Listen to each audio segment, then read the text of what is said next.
si ka mundësi të besosh rinumërimin të njerëzit e Ramës, të ish ministrat e Ramës, dhe nuk beson tek militantët e tu politikë. Tani këta kanë nxjerrë dhe një teori tjetër. Këta kanë nxjerrë teorinë e trenit bullgar.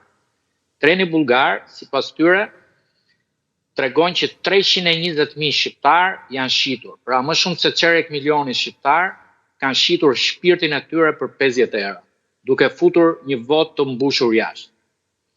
Pasi akuzuan 320.000 shqiptar që janë shitur, tani akuzojnë dhe 11.000 komisioner të tyre që i ka blerë Edi Rama. Këtu ka një problem shumë të fortë moral. Po si ka mundësi mund t'i biesh gjysmës së shqiptarëve dhe t'i akuzosh gjysmën e popullit që qenë ka i shitur dhe i korruptuar. Dhe këta që kanë të ndershëm. Ky është një proces i cili synon që të dëmtohet procesi, synojnë që ta bëjnë pis procesin, synojnë që të fitojnë kohë, synojnë që t'i thonë botës që procesi zgjati 2 apo 3 muaj.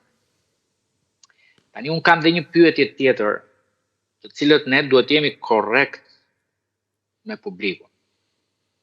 A mundet që nëse nga rinumërimi i votimeve në Durrës, në Tiranë apo në Fier, del që komisionerët e Partisë Demokratike kanë devijuar votën dhe kanë vjedhur kandidatët e saj brenda vetes.